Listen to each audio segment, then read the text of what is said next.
Assalamualaikum, hai, saya Dr. Dewi Rumiris, SPOG. Pada kesempatan kali ini kita bahas mengenai episiotomi ya. Nah, apa sih yang dinamakan episiotomi itu? Episiotomi adalah pengguntingan liang vagina pada saat melahirkan bayi atau pada saat bayi akan keluar. Apakah episiotomi ini rutin dikerjakan atau maksudnya semua persalinan dikerjakan episiotomi atau pengguntingan liang vagina ini? Tentu tidak ya. Jadi episiotomi ini dilakukan kalau liang vaginanya ini kaku. Kalau misalnya pada ibu yang melahirkan anak yang kedua, ketiga, dan seterusnya, itu jarang sekali dilakukan episiotomi ya. Karena pada saat crowning atau kepala bayi akan lahir, biasanya liang vagina itu sudah cukup lentur, jadi dia mengikuti ya. Pada saat crowning, liang vaginanya juga membesar ya, sehingga tidak perlu dilakukan episiotomi. Jadi ada beberapa kondisi di mana akan mendorong dokter untuk melakukan episiotomi ya atau menggunting liang vagina. Satu, apabila kerobekannya itu mengarah ke arah bawah ya. Jadi dari liang vagina robekannya mengarah ke arah bawah ke arah anus. Yang pertama kali akan kena adalah sphincter ani. Sphincter ani tadi sudah dikatakan bahwa fungsinya adalah untuk menahan BAB. Kalau sphincter ani ini kena, kemudian tidak dijahit dengan baik, pasien di kemudian hari akan sulit menahan BAB. Jadi dia bisa BAB sendiri di celana tanpa bisa tertahan ya. Dan kalau misalnya ini sudah terjadi, biasanya koreksinya juga agak sulit dan memakan waktu lama ya. Kalau misalnya dari liang vagina robeknya lebih ke bawah lagi, mungkin sampai melewati sphincter ani, bahkan sampai merobek dinding rektum ya. Jadi itu kalau misalnya merobek sphincter ani dinamakan luka perineumnya grade 3 ya.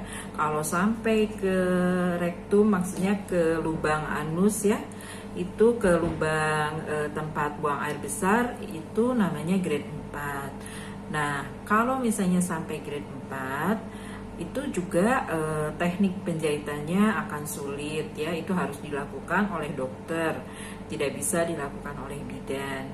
Dan penyembuhan lukanya juga akan lama karena kan itu sampai di daerah yang istilahnya kotor ya. Di rektum itu ada bakteri. Oke ya. Jadi selain ke bawah, robekannya itu juga bisa mengarah ke atas ya. Ke atas itu ke arah saluran kencing ya, uretra namanya. Kalau ke arah uretra, kemudian uretra robek, itu juga teknik penjahitannya bisa sulit dan bisa menimbulkan struktur ya. Jadi semacam luka, bekas luka ya, atau semacam parut ya, parut luka yang akan lama atau bahkan mungkin tidak bisa hilang ya, menimbulkan perasaan sakit pada saat buang air kecil.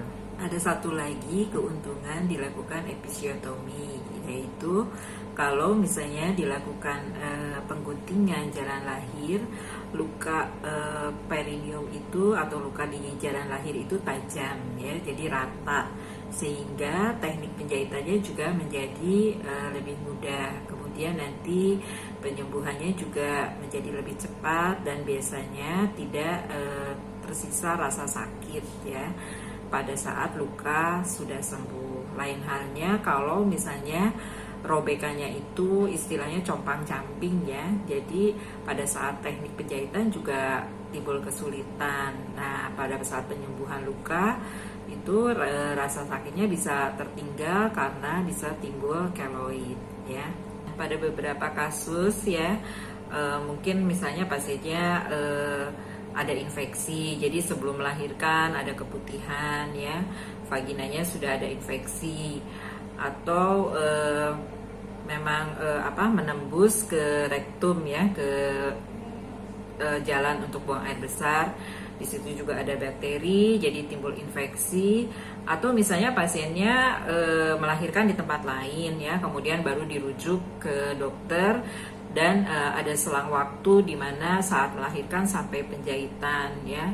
Jadi kalau misalnya luka tadi yang sudah disampaikan ya, sampai grade 3 sampai grade 4 ya, atau ke uretra, ke atas, ke saluran kencing, kalau tidak dilakukan penjahitan yang baik, atau misalnya kalau ada infeksi, bisa saja kemudian ke bawah ke tempat buang air besar itu timbul fistel ya. Jadi fistel itu ada hubungan dari vagina ke saluran buang air besar ya. Kadang-kadang fistelnya itu kecil sekali ya, jadi tidak terlihat oleh mata. Tapi misalnya kemudian dari vagina itu keluar BAB ya, berarti ada hubungan tuh dari saluran tempat buang air besar ke vagina ya. Atau misalnya bisa saja fistelnya itu dari saluran kencing ke vagina.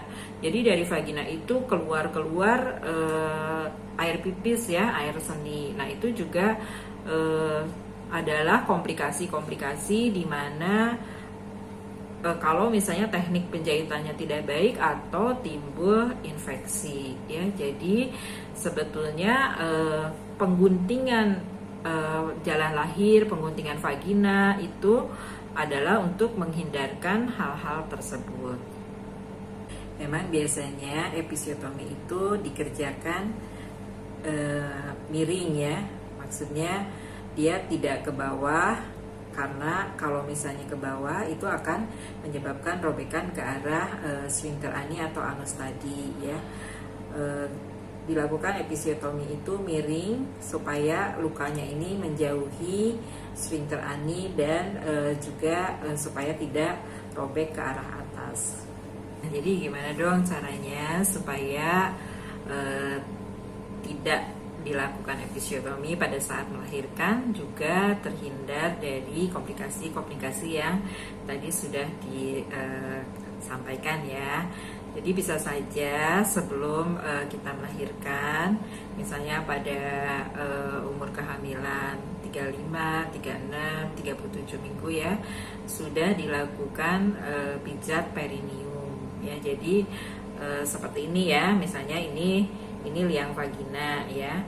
Itu dilakukan pemijatan seperti ini ya, bisa diberikan baby oil misalnya ya supaya lentur, kemudian liang vaginanya dipijat seperti ini ya. Kemudian dilakukan pemijatan dari liang vagina ke anus seperti ini ya. Jadi area dari liang vagina ke anus dipijat seperti ini ya.